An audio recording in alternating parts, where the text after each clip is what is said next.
Howdy. Howdy. I'm not sponsored by Chevrolet, I but wish listen, we we were would. sponsored We by would be happy. Chevrolet. Just think about it. Think about it. That's all we're asking. Just to think about it. Do you like me doing that? Stop rubbing my breasts. Yeah. We You like can't it. use any of that. We do like can. that. All right. And we will use that.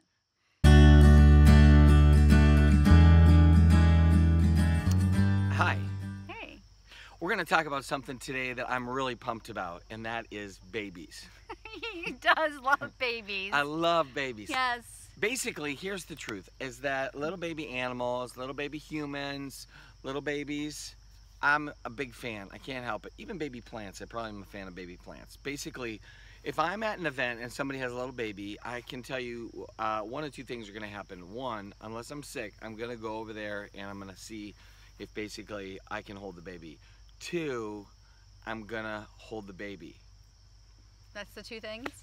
I just got to hold the baby. That's all I'm saying. Well, I'd say I think that one reason I knew Chris was going to make a good father when we first started dating was because he loved kids. He loved the babies and being around the babies. He was always good with them and good with children. And I mean, I really think that's a good sign that you have potentially a really good father. You know, I tell my kids that's a good sign. If they're good with children, then they're probably gonna make a pretty good dad. I like babies, but I also like baby animals too, because yes, and this is a problem. But here's the thing: I think I'm better with baby humans than I am with baby animals, because baby animals, when they get a little bit bigger, I just don't have the energy to kind of mess with them. But baby humans, when they get bigger, I'm invested in helping them. Little piglets. Oh my gosh, you love little piglets, but they become hogs, and they're awful to deal with. We can't. Yeah. I'm the one who's building the fences. I'm the one who's building the animal shelters. He just keeps bringing home baby animals. That's true. It's a problem. But here's the thing. I want to talk about two simple things with regards to this, and it's very interesting. One is the idealized version of something, and the second is the reality. Look, I do love babies, and that's both an idealized reality. You know, it's an idealized version of something, and it's also a reality of something. Like, I'm invested, I'm all in when it comes to a little baby. When it comes to a baby animal, I like the idealized version of that cute little baby animal, but the long-term investment, the reality of it is a little bit more difficult for me to be involved in. Today I want to look at this idea because I think that in a lot of things in our life we have an idealized version of what it is that we like about something. So maybe it's an idealized version of what it means to be holy. And so we've got in our brain that we're going to wake up at 5 in the morning and we're going to pray the rosary and we're going to go to mass, and that we're going to basically go to work and we're going to be so in the zone that people will say mean things to us. It's going to kind of go right off our back, and we're not going to be bothered by it. But then the reality hits, right? And the reality hits, and all of a sudden our car basically doesn't start when we get out there, or we have a flat tire, or we get to church and somebody's sitting in the pew that we normally are going in, or we finally get there and we're about 10 minutes late, and you know, Father's already done with the homily and already into the liturgy of the Eucharist. So, I mean, there's a million things that happen when it comes to reality. You have the idealized version and you have the reality. And I think partly what I want to kind of focus on for just this small little lesson is this, is that I don't think an idealized version of spirituality is helpful at all to have a really authentic, vibrant spirituality. I think that an idealized version of spirituality can be detrimental to actual spiritual growth. Was there something else you wanted to say? I was just going to let you talk now. Because this is not at all what we had planned on talking about.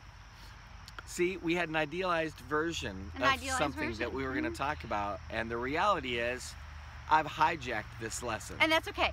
Because I tell you, I do struggle with the idea of an idealized version of everything. I am so good at dreaming and planning and organizing, and oh my gosh, I love lists. I love structured thing. I don't know, I love it. So I can get caught up in the idea of this is what my day is going to look like. I have it all marked off exactly what it's going to look like, and it never ever pans out that way. Yeah. I have an idealized version of how a project that I'm going to make is going to go, and it ends up looking nothing like that.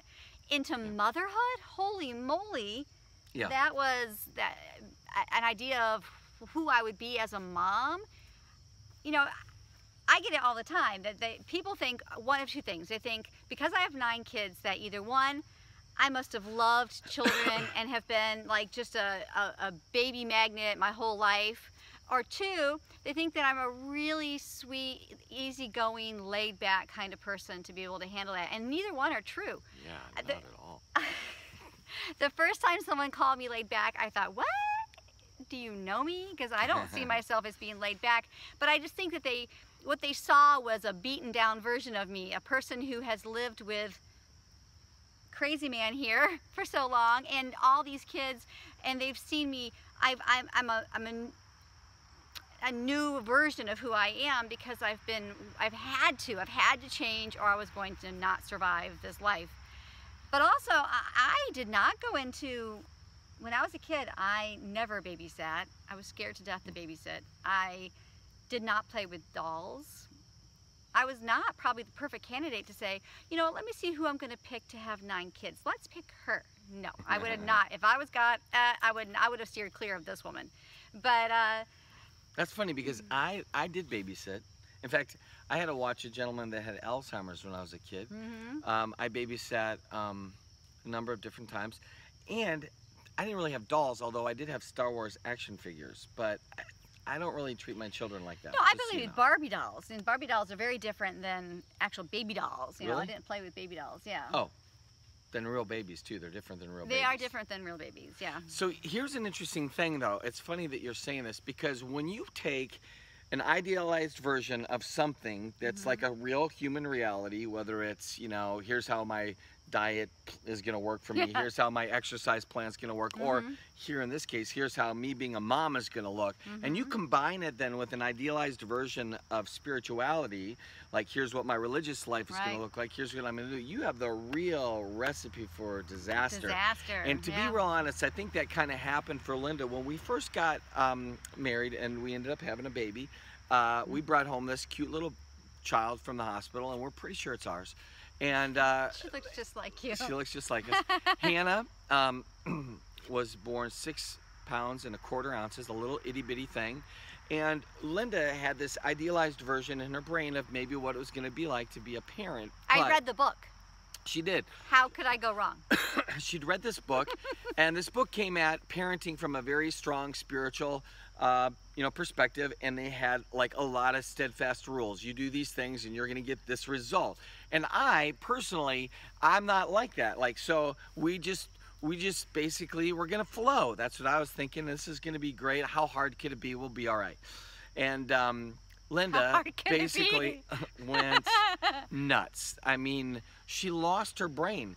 Part of it was postpartum depression, and another part of it was this kind of rigid, unrealistic expectation of what it meant to be a mother. And I sat back in horror, almost unable to fix my wife, because she began to become convinced that our brand new infant baby was going to become a serial killer. Yeah, she was going to be an axe murderer because she wasn't on schedule at 2 days old. So that's where idealized ideas clash with reality. Right. So what's the answer?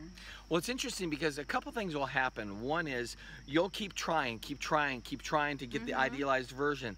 I think until you get to a point where you are so utterly exhausted that you give up. I think that that's the ultimate goal. Like, you can keep trying.